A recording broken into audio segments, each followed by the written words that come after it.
Kwa majina naitwa Mhandisi Said Abdurrahman Kaineko, ni kaimu meneja wa usajili na ukaguzi wa meli chini ya shirika wa wakala wa meli Tanzania TASAC. Kama inavyofahamika, TASAC ni wadhibiti wa usafiri majini, na leo hii tunaendelea kutekeleza jukumu letu la kisheria, ambapo tumekuja kufanya majaribio au sea trial. Kwa upande wa ziwani huko tunaita lake trial, kwa maana ya kuweza kuangalia ubora na ufanisi wa meli hii ambayo imekamilika kujengwa. Na kama mnafahamu wiki tatu zilizopita tulikuja hapa kuifanyia ukaguzi wa mwisho, na katika ukaguzi huo tulibaini mapungufu machache ambayo tuliwaelekeza waweze kuyakamilisha kabla tujakuja kufanya majaribio.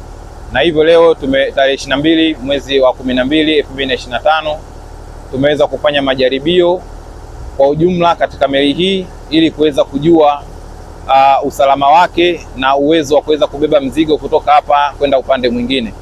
Kwa hivyo basi meli hii ambayo inaitwa Jinheng 1 zinajengwa zipo 4, lakini ambayo imekamilika leo ni hii ambayo tumeifanyia majaribio na tumejiridhisha kuwa meli iko sawa na ina uwezo kuanza kutoa huduma. Na katika ukiangalia sifa za meli hii ina urefu wa kiasi cha mita 70.008, lakini ina upana wa mita 15, lakini ina kina cha pamoja kwa mita 4.5, lakini kina cha kujaza mzigo ni 3.5 kwa maana ya draft, ina urefu wa 3.5.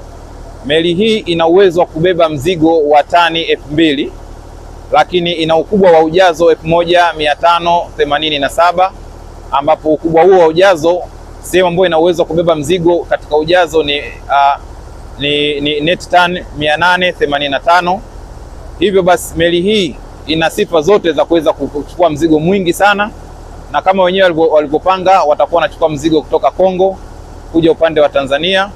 Na ukiangalia umbali kutoka hapa Kalema Port kwenda Kalemi kuna umbali wa nautical miles 25, ambao katika upande wa kilomita tunaweza kusema kuna umbali wa kilomita kama 47 hivi. Sasa meli hii kwa ufanisi wake leo tumefanya majaribio na tumeweza kupata spidi ya juu kabisa ambayo ni 11 knots, kwa maana ya knot 11. Sasa kwa umbali huo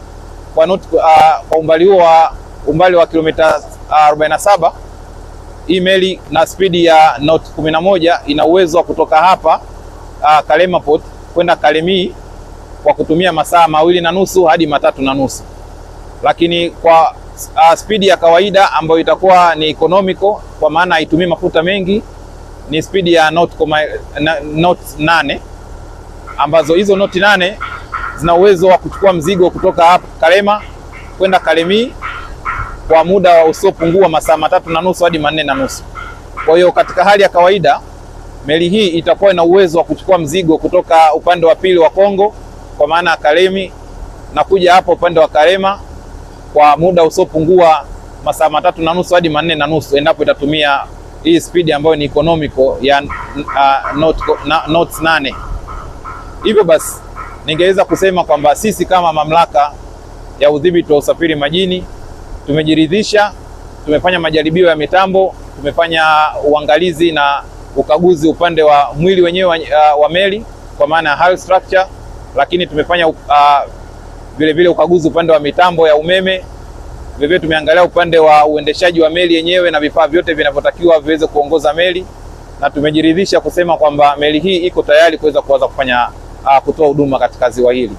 Meli hii itakuwa ni meli kubwa ya mfano ya kuweza kutoa huduma katika ziwa hili, na sio hii peke yake.